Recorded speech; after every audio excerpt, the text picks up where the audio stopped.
प्रेम, ये प्रेम इस संसार में किसे नहीं भाता। हर किसी ने प्रेम का अनुभव किया ही।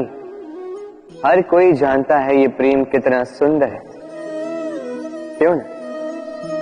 ये प्रेम भाव इस संसार में सबसे शक्तिशाली भाव है।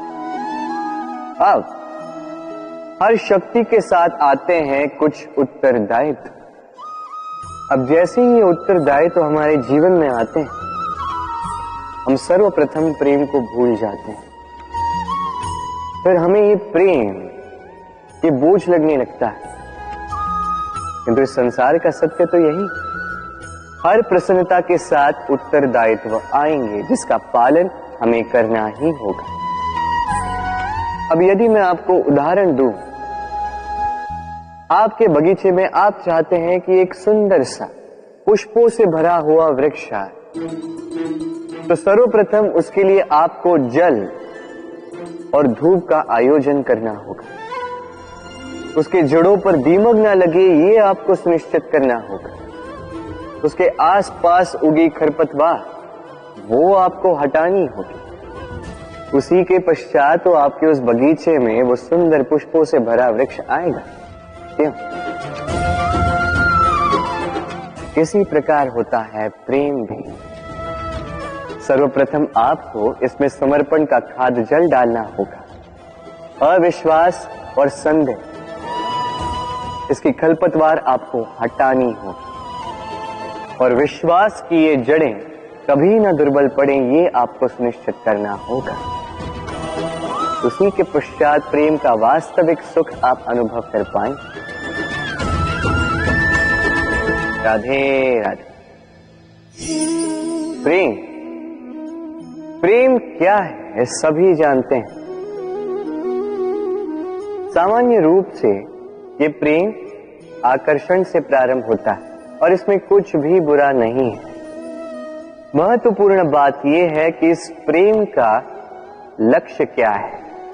जिससे आपने प्रेम किया उसे पा लेना या ना पाने के कारण स्वयं को विचलित कर इस संसार से मुख मोड़ लेना। यदि कोई इन दोनों विकल्पों में से कोई एक चुनता है तो आपको बता दो, ये दोनों ही प्रेम का अंत है। प्रेम का असली अर्थ है समर्पण, संपूर्ण निस्वार्थ समर्पण। ऐसा प्रेम जिसमें जिनसे आपने प्रेम किया उसको पाने की प्रसन्नता आपका लक्ष्य नहीं है। जिनसे आपने प्रेम किया उसे प्रसन्न करना आपका लक्ष्य हो। ये प्रेम ईश्वर है। किंतु यदि इस प्रेम में पूर्णतः समर्पित नहीं होंगे तो इस प्रेम में एक आकार नहीं हो पाओगे। किंतु यदि इस प्रेम में स्वयं को पूर्णतः समर्पित कर दिया तो समझो इसी प्रेम में आप ईश्वर पाओगे। राधे राधे। सम्मान, संबंध दोनों एक दूसरे के साथ ऐसे जुड़े हैं जैसे दीपक और बाती। ना कोई कम है ना कोई अधिक, दोनों का अधिकार समान होना चाहिए। जैसे पति पत्नी का संबंध। अब इसमें पति का अर्थ स्वामी नहीं, साथी। उसका कर्तव्य है साथ देना, आदेश देना नहीं। और ये संबंध सहकार से बनता है, अधिकार से नहीं। हाथ बढ़ाने से बढ़ता है, उंगली उठाने से नहीं। यदि इस संबंध में एक दूसरे का मान रखोगे, एक दूसरे का सम्मान करोगे, तभी ये संबंध बढ़ेगा, तभी ये संबंध अभिमान योग्य बनेगा। राधे राधे। सूर्य की किरणें कितनी दिव्य होती हैं ना। प्रतीत ही नहीं होता कि ये सूर्य रात्र भर अंधकार से जूझ रहा था। ये सूर्य प्रतिदिन उदित होता है ये भुलाकर कि पिछली सांझ में ये डूब गया था,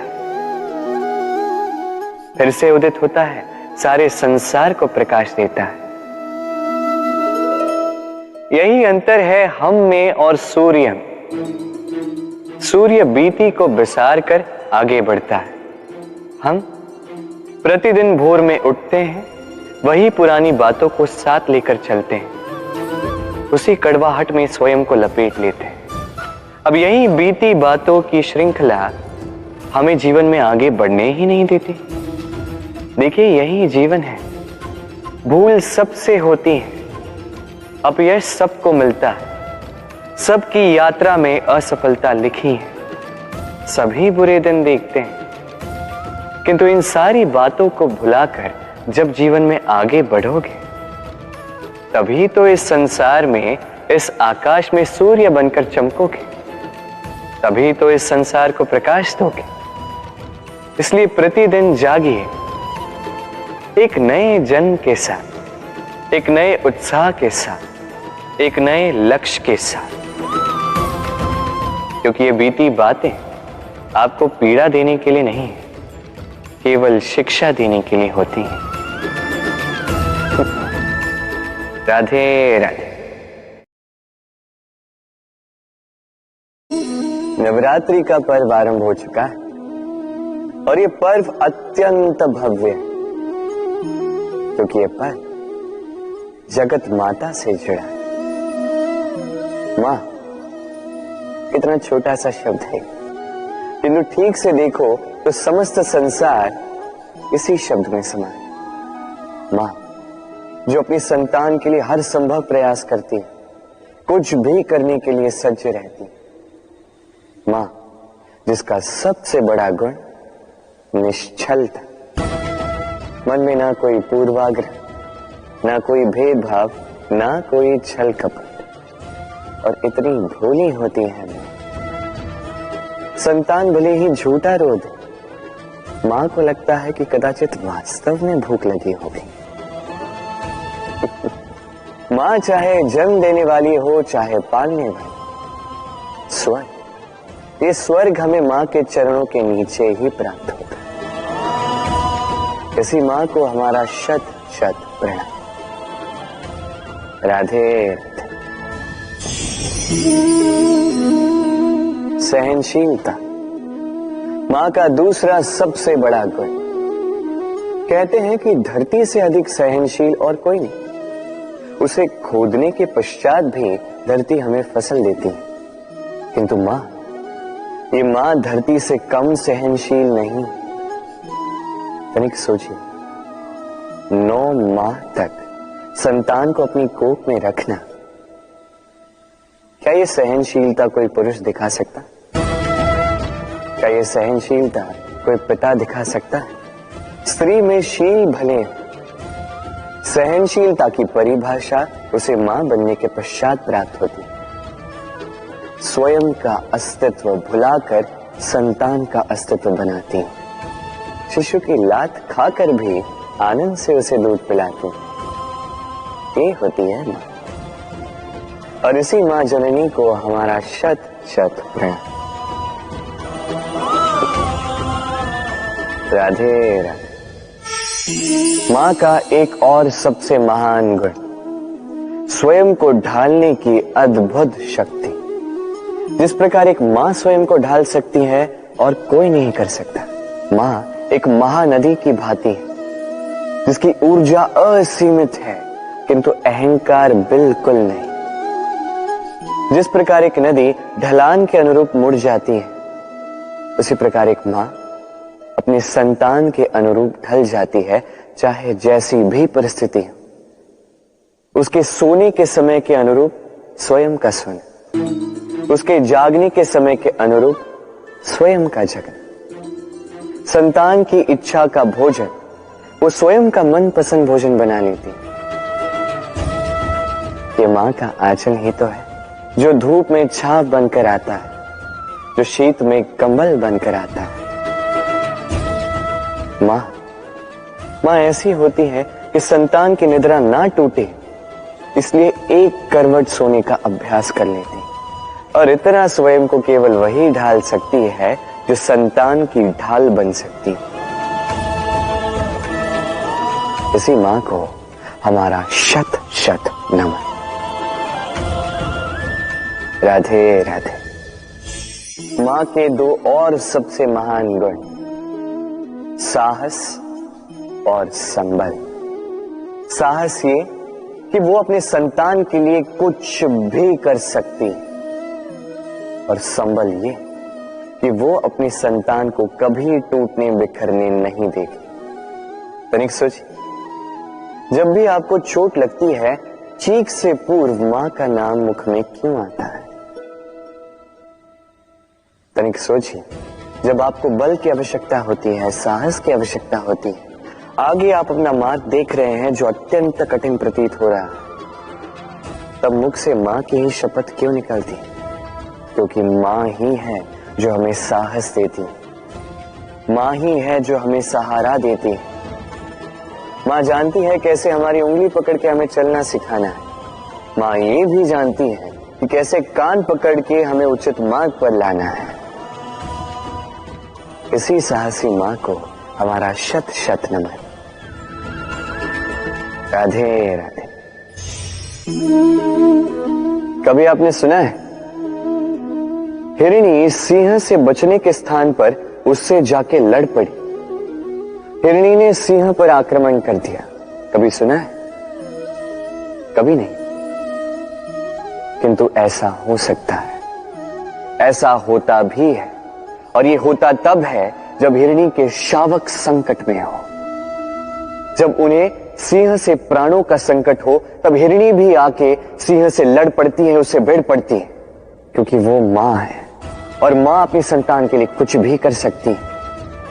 ये ममता है, ये जितनी कोमल हो सकती है उतनी ही कठोर भी हो सकती है, और अपनी संतान के हित के लिए वो क्रोध की पराकाष्ठा पार करते हुए अपनी संतान की सुरक्षा करके ही रहेगी। और इसीलिए तो मां संतान के जीवन की सबसे बड़ी ढाल कहलाती है। इसी मां को हमारा शत शत नमन।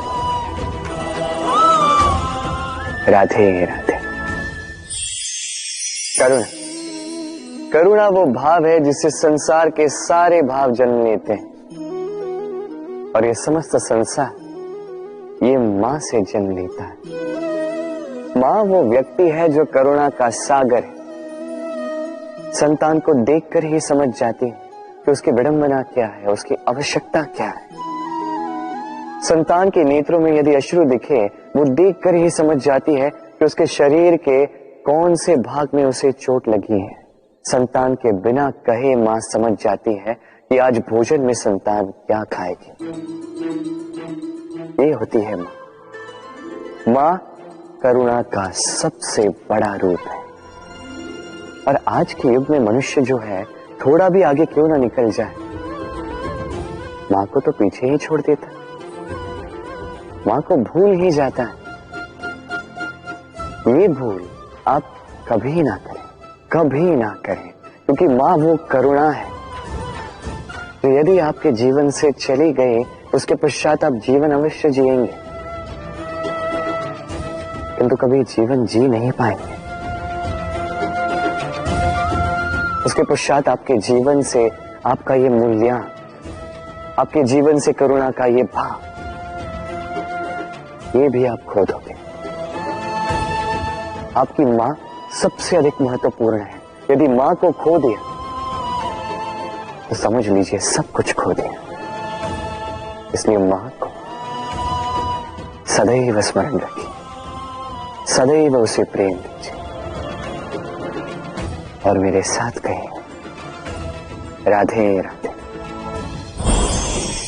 आज विजयदशमी, वो दिन है जब श्री राम ने रावण का वध किया। वो दिन है जब श्री राम ने लंका पर विजय प्राप्त की। लोग कहते हैं कि ये अच्छाई की बुराई पर विजय का प्रतीक है। इसे देखने का एक और रूप भी है। जी हां, ये प्रेम के विजय का भी प्रतीक है, ये परिवार के विजय का भी प्रतीक है। आपको तो ज्ञात होगा ही कि रावण महाज्ञानी था, महाशक्तिशाली था, महादेव का परम भक्त था रावण। अब जो व्यक्ति कैलाश पर्वत उठा सकता था, वो व्यक्ति स्वयं एक कटे हुए वृक्ष की भांति श्री राम के चरणों में गिरा हुआ था। क्यों? क्योंकि राम के साथ लक्ष्मण थे, वही रावण के साथ विभीषण भी नहीं था। एक और परिवार में बढ़ता प्रेम था, तो दूसरी ओर परिवार में बढ़ती तरह। स्मरण रखिए, यदि संसार पर विजय प्राप्त करनी है तो सर्वप्रथम परिवार में प्रेम बनाए रखना होगा। परिवार में केवल प्रेम बढ़ाइए, द्वेष कभी नहीं। आप सदैव सुखी रहें और जीवन की हर बाधा पर आप विजय प्राप्त करें। राधे राधे। देखिए